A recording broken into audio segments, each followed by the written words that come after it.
அத்தனை பேருக்கும் முதல்ல இருந்து நன்றியை நான் தெரிவிச்சுக்கிறேன். இப்பதான் தூத்துக்குடி மாவட்டத்தில் பிரச்சாரத்தை முடிச்சுட்டு இப்ப தென்காசி மாவட்டத்துக்கு நுழைஞ்சிருக்கேன். உங்களை எல்லாம் பார்க்கறதுக்காக ஆவலோடு வந்திருக்கிறேன். தென்காசின்னு சொன்னாலே இந்த ஊர் மக்களுடைய உங்களுடைய அன்பும் பாசமும் வேற எந்த மாவட்டத்திற்கும் ஈடு ஆகாது. ஆனா உங்களுடைய உற்சாகத்தை பார்க்கும்போது நிச்சயம் ராஜாவோட வெற்றி உறுதி செய்யப்பட்டது. நல்ல தெரியும். கன்ஃபார்மாவா வெற்றி உறுதியா? நான் இங்க வந்தது உங்களை எல்லாம் பார்த்து தயவு செஞ்சு ராஜாவுக்கு உதயசூரியன் சின்னத்துல வெற்றி பெற வச்சிருங்க. வாசுதேவ நல்லூர்ல மிகப்பெரிய வெற்றி பெறுத்தாங்கன்னு கேட்கறதுக்காக வந்தேன். உங்களை எல்லாம் பார்க்க வந்தேன். ஆனா உங்களுடைய எழுச்சி, உங்களுடைய ஆரவாரம், உங்களுடைய முகத்தெல்லாம் பார்க்கும்போது நீங்க எல்லாம் ஏற்கனவே முடிவு பண்ணி வச்சுட்டீங்க. வெற்றி உறுதியாமா? சத்தமா சொல்லுங்க. வெற்றி உறுதியா? எந்த சின்னம்? கையை காட்டி சொல்லுங்க. எந்த சின்னம்? உதயசூரியன் சின்னத்துல வாக்களிச்சு போன முறை வெற்றி கொடுத்தீங்க. போன முறை கிடைச்ச வெற்றியை விட இந்த முறை குறைஞ்சது ஒரு 50,000 வாக்கு வித்தியாசத்துல சகோதரர் ராஜா அவர்களை வெற்றி பெற வச்சு அனுப்பின செய்வீங்களா? நிச்சயம் உங்களை உற்சாகத்தை பார்க்கும்போது இந்த தொகுதியுடைய வாசுதேவ நகர் தொகுதியுடைய வெற்றி உறுதிங்கிறது என்னுடைய கண்களுக்கு தெரியுது. தென்காசி மாவட்டம் என்னைக்குமே கழகத்துடைய கோட்டைங்கிறத மீண்டும் இந்த சட்டமன்ற தேர்தலில் நாம நிகழ்ச்சி காட்டுறோம். அதனால வாசுதேவ நல்லூர்ல நம்முடைய ராஜாவை அதிகமான வாக்கு வித்தியாசத்துல வெற்றி பெற வைங்க. ராஜாவை உங்ககிட்ட நான் அறிமுகப்படுத்த வேண்டிய அவசியம் இல்லை. உங்க அத்தனை பேருக்கு ஏற்கனவே தெரிஞ்சவர் தான். தென்காசி வடக்கு மாவட்ட கழக செயலாளராகவும் சங்கரங்கோயில் சட்டமன்ற உறுப்பினர், கழகப்பணி மக்கள் பணின்னு மிகச் சிறப்பா செயல்பட்டு இருக்கக்கூடியவர். ஏற்கனவே சட்டமன்ற உறுப்பினரா நம்முடைய சங்கரங்கோயில் தொகுதிக்கு பல்வேறு திட்டங்களை சாதனைகளை செஞ்சிருக்கிறாரு. அதே போல இன்னைக்கு வாசுதேவ நல்லூருக்கும் அதே உரிமையோட கேட்க வந்திருக்கிறோம். எங்க ஒரு வாய்ப்பு கொடுங்க. திரு ராஜா அவர்களை உதயசூரியன் சின்னத்துல ஜெயிக்க வச்சு சட்டமன்றத்துக்கு அனுப்புங்க. உங்களுடைய தொகுதிக்கு என்னென்ன தேவையோ இந்த வாசுதேவ தொகுதியுடைய ஒட்டுமொத்த வளர்ச்சிக்காகவும் நம்முடைய ராஜா அவர்கள் அயராது உழைப்பார், உங்களோடு நிற்பார். வெறும் தேர்தலுக்கு தேர்தல் மட்டும் மக்களை வந்து சந்திக்கிற இயக்கம் திராவிட முன்னேற்ற கழகம் கிடையாது. என்னைக்குனாலும் நீங்க கூப்பிட்ட குரலுக்கு ஓடோடி வரக்கூடியவர், உங்களோடு இருக்கக்கூடியவர், வருஷம் முழுக்க உங்களோடு பயணிக்கக்கூடியவர். உங்க ஒவ்வொருத்தருக்கும் உங்க ஒவ்வொரு தெருவிலையும் என்ன பிரச்சனைன்னு தெரிஞ்சு அந்த பிரச்சனையெல்லாம் தீர்க்கக்கூடிய ஆற்றல் படைச்சவர் தான் சகோதரர் ராஜா அவர்கள். அது மட்டும் இல்ல, விளையாட்டுத்துறை அமைச்சரா பணியாற்றுவது எனக்கு ஒரு கூடுதல் மகிழ்ச்சியான விஷயம். என்னன்னா உங்களுடைய வேட்பாளர், வெற்றி வேட்பாளர் ராஜாவும் ஒரு ஸ்போர்ட்ஸ்மேன். பளு தூக்குற போட்டியில சர்வதேச அளவுல இன்டர்நேஷனல் மெடல் செய்தவர். ஒரு வழக்கறிஞர், ஒரு விவசாயி, அரசியல்வாதி, பன்முக திறமை கொண்டவர் சகோதரர் ராஜா அவர்கள். இந்த வாசுதேவ நல்லூர்ல 55 வருஷத்துக்கு பின்னாடி இன்னைக்கு திமுக உதயசூரியன் சின்னம் சாக்லேட் கொடுத்தீங்கம்மா தானே? சாக்லேட் கொடுப்பீங்கம்மா? பேசணுமா? அப்படி பின்னாடி வாங்க. அந்த குழந்தை உள்ள போட்டோவா?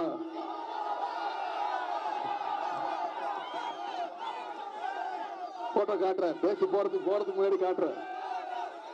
எங்க அந்த குழந்தை அனுப்புங்க.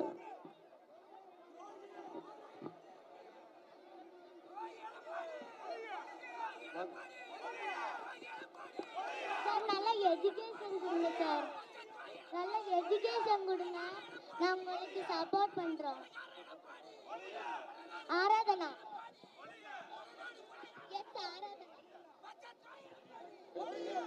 S Aradhana, 4th standard. எல்லாரும் உதய சாருக்கு ஓட்டு போடுங்க.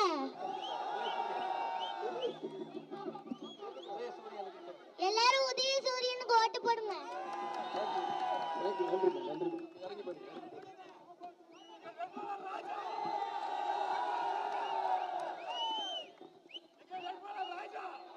சரி, ராஜாவோட வெற்றி கன்ஃபார்மா? சரி, இன்னைக்கு நான் ராஜாவை கூட்டிக்கிட்டு, உங்களுடைய வெற்றி வேட்பாளர் ராஜாவை கூட்டிக்கிட்டு வாசுதேவ நல்லூர் தொகுதிக்கு வந்து வாக்களிக்கன்னு கேட்கறேன்ல, எந்த உரிமையில உங்ககிட்ட கேட்கறேன்? ஏற்கனவே இந்த வாசுதேவ நல்லூர் தொகுதிக்கு நம்முடைய தலைவர், திராவிட மாடல் அரசு, நம்முடைய முதலமைச்சர் அவர்கள் பல்வேறு திட்டங்களை செஞ்சு கொடுத்திருக்கிறார்.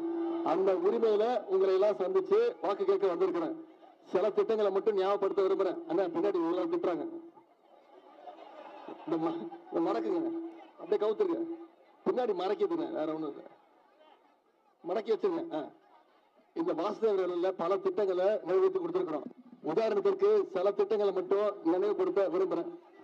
கொடி மடக்கி வச்சிருங்க, கொடி மடக்கி வைங்க. பின்னாடி முகம் தெரியல, முகம் தெரியல, வேற ஒண்ணும் இல்ல. நன்றி. புளியங்குடியில ஒரு புதிய நாலேஜ் சென்டர், அறிவுசார் மையம் யார் கட்டி கொடுத்தது? நம்முடைய முதலமைச்சர், நம்முடைய திராவிட மாடல் அரசு. சிவகிரியில சப் ரெஜிஸ்ட்ராருக்கு அலுவலக, புதிய அலுவலக கட்டிடம், புதிய பில்டிங் கட்டி கொடுத்திருக்கிறோம். கோம்பை ஆற்று பாலத்துல இன்னைக்கு 4 கோடி ரூபாய் ஒதுக்கீடப்பட்டு அந்த பாலம் புதுப்பிக்கப்பட்டிருக்கு. புதிய கூட்டு குடிநீர் திட்டம் செயல்படுத்தப்பட்டிருக்கு. தலைவன் கோட்டையில இன்னைக்கு பிரைமரி ஹெல்த் சென்டர், ஆரம்ப சுகாதார நிலையம் யார் கட்டி கொடுத்தது? நம்முடைய அரசு, நம்முடைய திராவிட மாடல் அரசு. 3 கோடி ரூபாய் மதிப்பீட்டுல மருத்துவமனைக்கு இன்னைக்கு புதிய கட்டிடங்கள் கட்டி கொடுத்திருக்கிறோம். நாடார் கமிட்டி பள்ளி, பசுமந்தர் பள்ளிகள்ல இன்னைக்கு புதிய பில்டிங், பள்ளி கட்டிடங்கள் கட்டி கொடுத்திருக்கிறோம். 60 லட்சம் ரூபாய் ஒதுக்கீடு செய்யப்பட்டு புல்லுக்காட்டு வலசையில் இருக்கக்கூடிய அரசு மேல்நிலைப் பள்ளிக்கு புதிய வகுப்பறை கட்டிடங்கள் கட்டி கொடுத்திருக்கிறோம். வாசுதேவ நல்லூர்ல இன்னைக்கு இருக்கக்கூடிய டவுன் பஸ் ஸ்டாண்டு, அத நிதி ஒதுக்கீடு செய்யப்பட்டு புதுப்பிச்சு கொடுத்திருக்கிறோம். கீழப்பாவூர் ஒன்றியத்துல 6 கோடி ரூபாய் ஒதுக்கீட்டுல சாலை பணிகள் நடந்திருக்கு. ஊத்துமலையில துணை சுகாதார நிலையம், பிரைமரி ஹெல்த் சென்டர் கட்டி கொடுத்திருக்கிறோம். சுரண்டை அரசு கல்லூரிக்கு கூடுதல் கிளாஸ் ரூம்ஸ் கட்டி கொடுத்திருக்கிறோம். சுரண்டையில சமுதாய நலக்கூடம் கட்டி கொடுத்திருக்கிறோம். சுரண்டை நகராட்சியில உட்கட்டமைப்பு பணிகள் நடந்திருக்கு.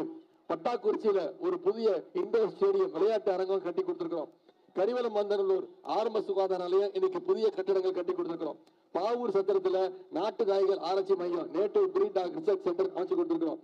துப்பரம்பட்டி ஊராட்சியில கைகுண்டார் கோவிலுக்கு செல்லும் பாதையில 50 லட்சம் ரூபாய் ஒதுக்கீடு செய்யப்பட்டு தார் சாலை போடப்பட்டிருக்கு. இதெல்லாம் செஞ்சு கொடுத்திருக்கிறோம். இன்னைக்கு வந்தோடனே நம்முடைய சகோதரர் ராஜா அவர்கள் என்னோட கைகள்ல ஒரு முக்கியமான கோரிக்கை, இதை நிச்சயம் நீங்க நிறைவேற்றி கொடுக்கணும். மீண்டும் நம்முடைய தலைவர் தான் முதலமைச்சரா வரப்போறாரு. மீண்டும் திராவிட மாடல் அரசு அமைய போகுது. இந்த கோரிக்கையை நிறைவேற்றி கொடுக்கணும்னு சொல்லியிருக்காரு.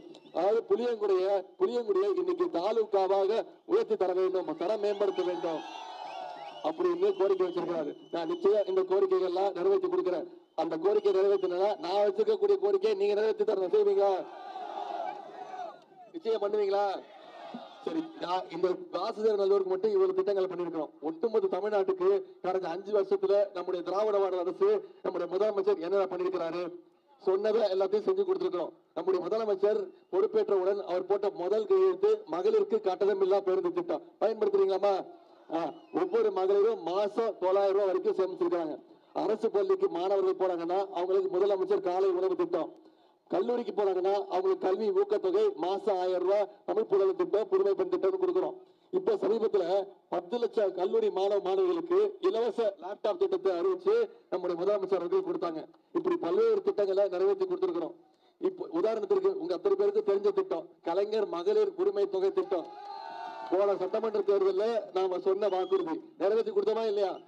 இன்னைக்கு மாசம் 1000 ரூபாய், 1,31,00,000 மகளிருக்கு மாசம் 1000 ரூபாய் உரிமை தொகை திட்டத்துல நம்முடைய முதலமைச்சர்கள் கொடுத்துட்டு இருக்காங்க.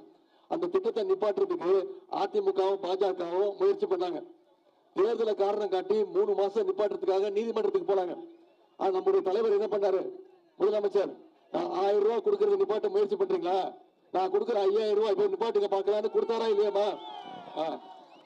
பிப்ரவரி மாசம், மார்ச் மாசம், ஏப்ரல் மாசம் 3 மாசத்துக்கு சேர்த்து 3000, கோடை கால சிறப்பு நிதியா 2000, 5000 ரூபாய் நம்முடைய முதலமைச்சர் அவர்கள் ஒரே பேங்க் டிரான்ஸ்பர்ல கொடுத்தாரு. காலைல 6:30 மணிக்கு முதலமைச்சர் மகளிருடைய பேங்க் அக்கௌண்ட்டுக்கு அனுப்பிச்சாரு. 9 மணிக்கெல்லாம் போய் மகளிர் பணத்தை எடுத்துட்டீங்க. எவ்வளவு உஷாருங்க, எவ்வளவு ஷார்ப்பா இருந்திருக்கிறீங்க. ஏன் எடுத்தீங்கன்னா உங்களுக்கு பயம். மோடி அரசு பேங்க்ல மினிமம் பேலன்ஸ் இல்லைன்னு சொல்லி அந்த பணத்தை, உரிமை தொகையை மோடி அரசு எடுத்துருவாங்க அப்படின்னு போய் உஷாரா எடுத்துட்டீங்க, ஷார்ப்பா எடுத்துட்டீங்க. அதே மாதிரி ஷார்ப்பா வர 23ஆம் தேதி வாக்குச்சாவடிக்கு போய் வாக்கு பெட்டியில 4வது இடத்துல சகோதரர் ராஜாவோட பேர் இருக்கும். கரெக்டா? அவர் பேருக்கு பக்கத்துல உதயசூரியன் சின்னம் இருக்கும். அந்த சின்னத்துல நீங்க வாக்களிச்சு இந்த வாசுதேவ நல்லூர் தொகுதியுடைய வெற்றியை உறுதி செய்யணும். செஞ்சு கொடுப்பீங்களாமா? அது மட்டும் இல்ல, நம்ம தலைவர் வாக்குறுதி கொடுத்திருக்கிறோம். மீண்டும் ஆட்சிக்கு வந்தா என்ன பண்ணுவோம்? மகளிர் உரிமை தொகை 1000 ரூபாய்ங்கிறத 2000 ரூபாய் உயர்த்தி கொடுக்கிறேன்னு நம்முடைய தலைவர் சொல்லியிருக்கிறாங்க. காலை உணவு திட்டம் 8ஆம் வகுப்பு வரைக்கும் விரிவுபடுத்தப்படும் சொல்லியிருக்கிறோம். கல்வி ஊக்கத்தொகை 1000 ரூபாய் கிடையாது, அதை உயர்த்தி 1500 ரூபாய் உயர்த்தப்படும் சொல்லியிருக்கிறோம். ஓஏபி முதியோர் உதவி தொகை 1200 கிடையாது, அதை 2000 ரூபாய் உயர்த்தி கொடுப்பேன்னு சொல்லியிருக்கிறாரு. அடுத்த 5 வருஷத்துல 35 லட்சம் கல்லூரி மாணவ மாணவிகளுக்கு இலவச லேப்டாப் கொடுக்கப்படும் வாக்குறுதி கொடுத்திருக்கிறோம். அடுத்த 5 வருஷத்துல 10 லட்சம் கலைஞர் கனவு இல்லம் கட்டப்பட்டு யாருக்கெல்லாம் வீடு இல்லையோ அனைவருக்கும் வீடு வழங்கப்படும். கலைஞர் கனவு இல்லம் வீடு வழங்கப்படும் வாக்குறுதி கொடுத்திருக்கிறோம். எல்லாத்தை விட முக்கியமான வாக்குறுதி உங்களுக்கு தெரிஞ்சிருக்கும் ஏற்கனவே. எது ஆட்சி அமைஞ்ச நம்முடைய முதலமைச்சர் அவர்கள் அனைத்து மகளுடைய கைகளையும் 8000 ரூபாய் நம்முடைய முதலமைச்சர் அவர்கள் கொடுத்துருவாங்க. அது வச்சு நீங்க உங்க வீட்டுக்கு என்ன மின்சாதன பொருட்கள் தேவையோ, டிவி, ஃப்ரிட்ஜ், மிக்சி, கிரைண்டர் எது வேணுமோ அதை நீங்களே முடிவு பண்ணி மகளிரே முடிவெடுத்துக்கலாம் அப்படின்னு நம்முடைய முதலமைச்சர் இன்னைக்கு திட்டம் போட்டிருக்காங்க. இதெல்லாம் நடக்கணும்னா வர்ற சட்டமன்ற தேர்தலில் மிகப்பெரிய வாக்கு வித்தியாசத்துல வாசுதேவநல்லூர்ல ஜெயிக்க வைக்கணும். செய்வீங்களா? சரி, உங்களுக்கு எல்லாம் ஒண்ணு தெரியுமா? நானும் வேட்பாளர், நானும் இந்த தேர்தலில் போட்டி போடுறேன். நான் இங்க ராஜாக்கு வந்து வாக்கு கேட்கிறேன்ல, ராஜா வந்து எனக்கு வாக்கெல்லாம் கேட்கல. நான் சேப்பாக்க திருவல்லிக்கேணி தொகுதியில போட்டி போடுறேன். 2வது முறையா போட்டி போடுறேன். என் தொகுதிக்கே நான் இது வரைக்கும் ஒரு நாள் தான் போயிருக்கேன் வாக்கு கேட்டு. என் தொகுதிக்கு போகாம நான் ஏன் இங்க வாசுதேவநல்லூருக்கு வந்திருக்கேன்? ஏன் தெரியுமா? எனக்கு என் வெற்றியை விட சகோதரர் ராஜாவுடைய வெற்றி மிக மிக முக்கியம். எனக்கு சேப்பாக்க திருவல்லிக்கேணி தொகுதி வெற்றியை விட இந்த வாசுதேவநல்லூர்ல அதிகமான வாக்கு வித்தியாசத்துல திரு ராஜா அவர்கள் ஜெயிக்க வைக்கணும். செஞ்சு கொடுப்பீங்களா? வெற்றி உறுதியா? தலைவர் நம்முடைய முதலமைச்சர் மீண்டும் மீண்டும் சொல்றதுதான் ஞாபகப்படுத்துறேன். இந்த சட்டமன்ற தேர்தல் டெல்லி அணியா தமிழ்நாடு அணியா? டெல்லி அணி வெர்சஸ் தமிழ்நாடு அணி. டெல்லி அணியை நாம தோக்கடிக்கணும். நான் இவ்வளவு திட்டங்கள் சொன்னேன்லமா, இவ்வளவு பண்ணிருக்கிறோம், ஆட்சிக்கு வந்தா இவ்வளவு பண்ணுவோம்னு சொல்றேன்ல. யோசிச்சு பாருங்க, ஒன்றிய பாஜக அரசு கடந்த 5 வருஷமா தமிழ்நாட்டுக்குன்னு ஏதாவது திட்டங்கள் கொடுத்திருக்காங்களா? நமக்கு ஏதாவது நிதி ஒதுக்கீடு செய்யறாங்களா? போன ஒன்றிய அரசோட பட்ஜெட்ல தமிழ்நாட்டுக்குன்னு எந்த திட்டமும் கிடையாது. தமிழ்நாடுங்கிற பேரே பட்ஜெட்ல இல்ல. இப்படி தொடர்ந்து தமிழ்நாட்டை புறக்கணிக்கக்கூடிய ஒன்றிய பாஜக சங்கி கூட்டத்தை நாம புறக்கணிக்கணுமா வேணாமா? அதற்கான சட்டமன்ற தேர்தல் தான் இந்த தேர்தல். நீங்க மொரட்டு பக்தர்கள் பார்த்திருப்பீங்க, மொரட்டு தொண்டர்கள் கேள்விப்பட்டிருப்பீங்க. யாரா பார்த்திருக்கீங்களா ஒரு மொரட்டு அடிமைய? யார் நம்பர் 1 மொரட்டு அடிமை? இதையே நான் சொல்லல, இதுதான் நீங்க தான் சொல்லியிருக்கிறீங்க. அவர் என்னதான் திட்டு வரப்போறாங்க, இதுதான் சொன்னேன். உடனே திரு எடப்பாடி பழனிசாமி அவர்கள், எதிர்கட்சி தலைவர் எடப்பாடி பழனிசாமி அவர்களுக்கு என் மேல பயங்கர கோவம் வந்துருச்சு. என்ன சொல்லிட்டாரு? உதயநிதிக்கு எந்த அனுபவமே கிடையாது. என்ன அனுபவம் இருக்கு அவருக்கு அப்படின்ட்டாரு. உண்மைதான், எனக்கு அனுபவமே கிடையாது அம்மா. என்ன அனுபவம் கிடையாது? இந்த அனுபவம் எல்லாம் எனக்கு கிடையாது. தெரியுதாமா? தெரியுதா? கீழே ஒருத்தர் படுத்திருக்காரு, தெரியுதா?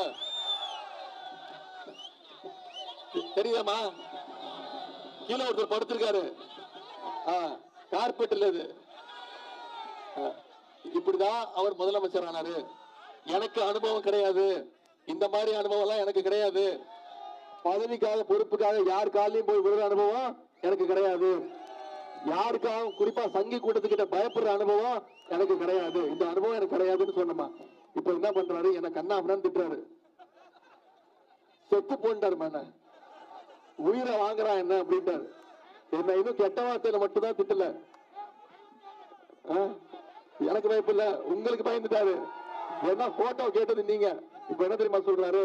நான் காலில் விழுந்து உண்மைதான், எனக்கு முதலமைச்சர் ஆக்கினாங்க, பதவி கொடுத்தாங்க, பொறுப்பு கொடுத்தாங்க, நான் போய் காலில் விழுந்தேன், என்ன தப்புன்னு கேட்கிறாரு. நான் காலில் விழுந்தது தப்பு சொல்லவே இல்லை. நீ காலை விழுந்துட்டு அந்த அம்மாவுக்கு பார்த்து என்ன தெரியுமா கேட்டாரு? நீயா என்ன முதலமைச்சர் ஆக்கணும்னு கேட்டுட்டு அந்த அம்மா காலை வாரி விட்டாரு. அதைத்தான் நான் கேட்டேன். இப்போ சசிகலாமா உள்ள வந்துட்டாங்க. இப்ப அவங்களே கேட்க ஆரம்பிச்சுட்டாங்க, அந்த தம்பி உதயநிதி கேட்கறதெல்லாம் கரெக்ட் தானே, நீ பதில் சொல்லு அப்படின்னு சசிகலாமா கேட்க ஆரம்பிச்சிட்டாங்க. இப்ப அவங்க 2 பேர் பேசிக்கிட்டாங்க. நாம அதுக்குள்ள போக வேணாம், இனிமே போட்டோ எல்லாம் கேட்க கூடாது. நான் அவங்க கிட்ட கேட்டுக்கொள்ளலாம், இந்த தேர்தல் தமிழ்நாடா டெல்லியான்னு பாத்துருவோம். மீண்டும் நம்முடைய தமிழ்நாடு ஜெயிச்சாகணும். ஏற்கனவே திரு எடப்பாடி பழனிசாமி அவர்களுக்கு தொடர்ந்து 10 தோல்வி கொடுத்திருக்கீங்கம்மா. 10 தோல்வி பழனிசாமிய இந்த தேர்தலோட மொத்த தோல்வி பழனிசாமி ஆக்கி வீட்டுல உட்கார்ந்து செஞ்சு காட்டுவோமா? நீங்க அத்தனை பேரும் உதயசூரிய சின்னத்துல வாக்களிக்கணும்னு முடிவு பண்ணிட்டீங்கல்ல, பண்ணிட்டீங்களாமா? நீங்க அத்தனை பேரும் உதயசூரிய சின்னத்துல தான் வாக்களிக்க போறீங்க. நான் உங்ககிட்ட கேட்டுக்கொள்றதுலாம், இன்னைக்கு தேதி 15, தேர்தல் தேதி 23, இன்னும் சரியா 1 வாரம் இருக்கு, 7 நாட்கள் இருக்கு. அடுத்த 7 நாட்களும் இந்த பிரச்சாரத்தை நீங்க போய் ஒவ்வொரு வாக்காளரும் சந்திச்சு நீங்க சொல்லணும். செய்வீங்களா? உதயநிதி வந்தாரு, போய் பார்த்தோம், பேசினாரு, என்னென்ன திட்டங்கள் செஞ்சிருக்கோம்னு சொன்னாரு, என்னென்ன உறுதிமொழி கொடுத்திருக்கிறாரு, கலைஞ்சு போயிட்டோம், அப்படி இருக்கக்கூடாது. அடுத்த 7 நாட்கள் நீங்க ஒவ்வொருத்தரும் ஒவ்வொரு வாக்காளரை சந்திச்சு நம்முடைய திமுக ஆட்சியில என்னென்ன செஞ்சிருக்கோம், மீண்டும் ஆட்சிக்கு வந்தா என்னென்ன செய்வோம், எல்லாத்தை விட முக்கியம் அடிமை கூட்டத்தையும் சங்கி கூட்டத்தையும் தமிழ்நாட்டுக்குள்ள மீண்டும் விடக்கூடாது. விட்டா தமிழ்நாட்டை பின்னோக்கி எடுத்துட்டு போயிடுவாங்கிற அந்த பிரச்சாரத்தை நீங்க ஒவ்வொருத்தரும் அடுத்த 7 நாட்கள் செஞ்சீங்கன்னா நிச்சயம் ராஜா அவர்கள் 50,000 வாக்கு வித்தியாசத்துல மிகப்பெரிய வெற்றியை பெறுவார். செஞ்சு கொடுப்பீங்களா? உங்களை எல்லாம் அன்போடு கேட்கிறேன், பண்போடு கேட்கிறேன், பாசத்தோடு கேட்கிறேன், உரிமையோடு கேட்கிறேன், உங்க வீட்டு பிள்ளையாக இருந்து கேட்கிறேன், தலைவருடைய மகனாக இருந்து கேட்கிறேன். இன்னும் பெருமையா சொல்லணும்னா டாக்டர் கலைஞருடைய பெயராக இருந்து உதயசூரிய சின்னத்துல திரு ராஜா அவர்களுக்கு வாக்களித்து மிகப்பெரிய வெற்றியை தேடித்தாருங்க. உங்களுடைய அன்புக்கும் வரவேற்புக்கும் நன்றி, நன்றி, நன்றி.